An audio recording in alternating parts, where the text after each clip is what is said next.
Привет, друзья! Сегодня приготовим просто великолепное блюдо – свиную шею одним большим куском на углях. Рваная свинина или pulled pork, my perfect English, это великолепное блюдо, которое готовится достаточно долго, порядка 8-10 часов. Мы сегодня будем готовить на угольном гриле, но при желании вы, конечно же, можете повторить это дома в духовке, за исключением того, что у вас не будет легкого аромата дымка. Первым делом нам нужно подготовить специи, которыми мы натрем нашу свиную шею, которые зададут основной вкус нашему блюду. Для этого в ступке я измельчу перец. Я использую черный, белый и розовый. И также помимо специй в обсыпку для свинины в этом блюде обязательно входит сахар. Я использую коричневый сахар и тоже немного разотру его в ступке, чтобы уменьшить его фракцию, чтобы он стал чем-то средним между сахаром и пудрой. С перцем это будет сделать намного удобнее. Немного ступочкой. И пересыпаем в емкость побольше. Конечно, обязательный ингредиент для нашего маринада, сухого маринада, это соль. Примерно 1,2% на массу мяса. У меня кусок примерно 2,5 килограмма, поэтому мне понадобится соли. Сколько? 3 столовые ложки, без горки. И обязательно используем паприку, и мне нравится добавить сухой чеснок. Здесь тоже можно не экономить. И перемешиваем все в однородную обсыпку. Можно, конечно, использовать и готовую смесь для мяса, но мне нравится делать свои, каждый раз по своему настроению. И теперь аккуратно, хорошо, плотно засыпаем свиную шею обсыпкой со всех сторон.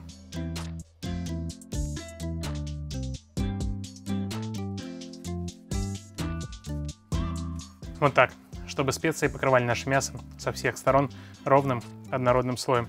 Если кто-то сомневается по поводу сахара, не стесняйтесь, не бойтесь, обязательно его добавляйте. Во время приготовления он даст легкую карамелизацию, сладость вашему мясу и великолепную корочку, которая поможет сохранить все соки внутри вашего мяса. Мясо оставляем в покое, пускай лежит, а сами отправляемся к грилю. Готовить мы сегодня будем на угольном гриле, и нам нужно подготовить выкладку угля специальным образом, чтобы в течение долгого времени поддерживать оптимальную температуру для приготовления мяса. Основную решетку пока убираем.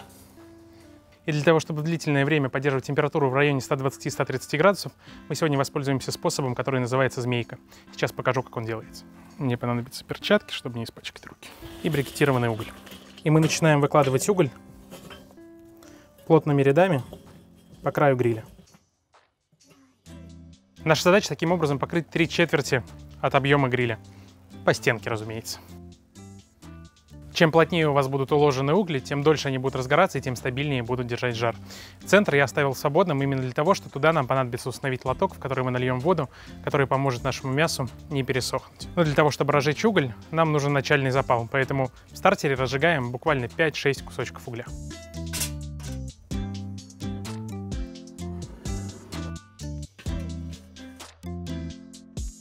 И если пользуетесь стартером для розжига углей, не забывайте вот эту вот металлическую ручку выносить за пределы гриля. Тогда она никогда не нагреется, останется холодной, и при пересыпании вы не обожгетесь. Угли прихватились, и мы можем выкладывать их как основание нашей змейки. Выложим их в самом начале.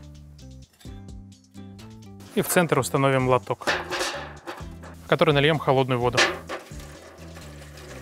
Лоток будет выступать не только в роли сборника жира, жир не будет капать на сам гриль, на уголь, не будет гореть, но и в то же время он поможет пропаривать нам мясо изнутри водой, что поможет сохранить его более мягким и сочным.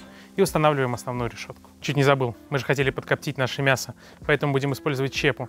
Наношу ее примерно на 1/3 нашего угля в самом начале. Почему я это делаю? Потому что мясо будет нагреваться, и как только оно достаточно сильно нагреется, оно перестанет набирать на себя аромат копчения. То есть работа щепы будет уже бесполезной. А в самом начале она даст очень даже классный аромат. И устанавливаем решетку. Как видите, дым пошел активно, это значит, что копчение начинается. Выкладываем наше мясо над лотком, тем самым оно будет готовиться на непрямом жару. Закрываем крышкой, и остается только ждать. Первые 20 минут жар будем держать достаточно сильным, чтобы гриль у нас разогнался и набрал температуры. Потом закроем заслонки для копчения, томления и оставим так уже на все оставшееся время. Кстати, еще один важный момент. Посмотрите, как я закрываю крышку и как вам нужно ее закрывать, если вы готовите на гриле. Очаг возгорания у нас сейчас находится вот здесь.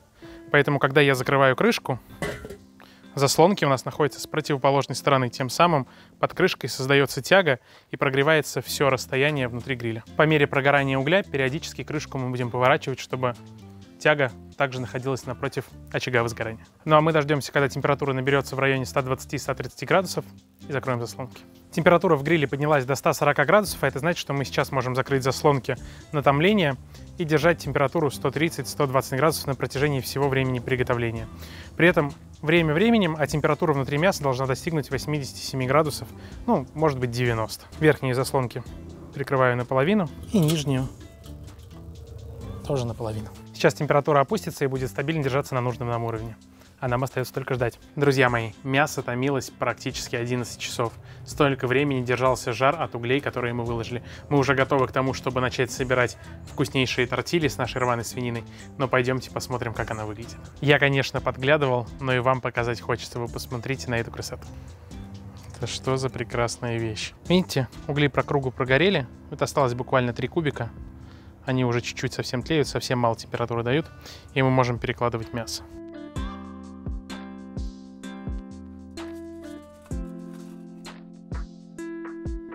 Кусок, конечно, знатно подужался, но он хранит в себе большое количество вкусов и ароматов. Сейчас заверну это все фольгой, чтобы оно немножко подостыло и влага внутри перераспределилась, а мы подготовим салат. В качестве гарнира приготовим достаточно классическое дополнение к рваной свинине — салат coleslaw. Капуста, морковь, яблоко, заправка из сметаны, горчица. Морковь и яблоко потру на крупной терке.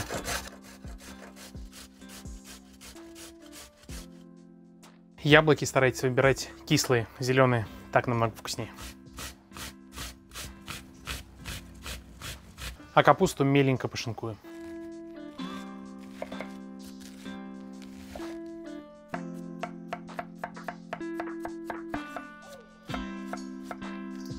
И сразу хорошенько посолить. Можно, конечно, добавить сахарного песка, но у нас сладкая капуста, поэтому я этого делать не буду.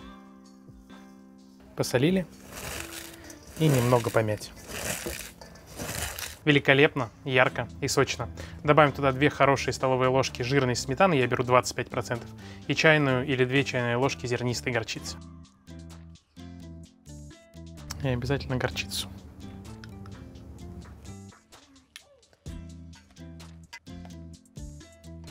И для того, чтобы все вообще было красиво и вкусно, добавим немного свежих помидоров и кинзы в наши лепешки. Помидоры просто нарежу кружочками.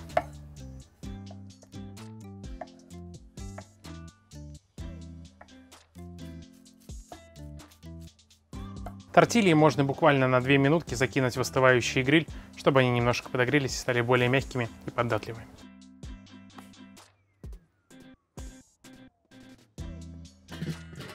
И переходим к измельчению мяса. Не, только руками.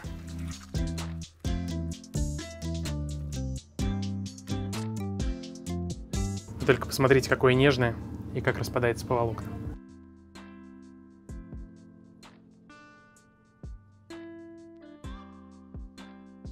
Это невероятное мясо с ароматом копчения, томленое, запеченное, которое просто распадается по волокнам. И теперь мы можем собирать лепешки. И вот тут я включаю свое главное читерство. Вместо стандартного соуса барбекю, который использует к рваной свинине, я буду использовать соус Big Tasty. Да-да, это тот самый соус, который многие из вас любят. Он продается в Метро, что-то в районе 250 рублей. И вот я сегодня решил взять килограммчик и собрать с ними лепешки. Выкладываем на лепешки свинину.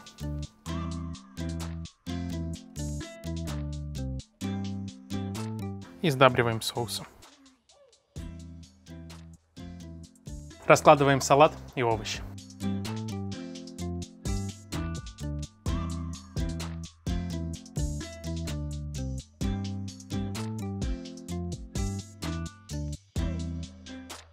Ну и, конечно же, закрываем лепешку и наслаждаемся.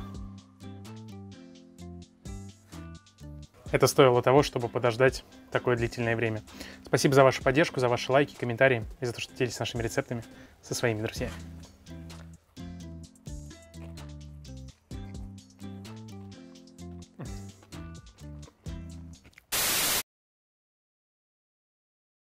Соседи! Да, Диш. Открывайте калитку.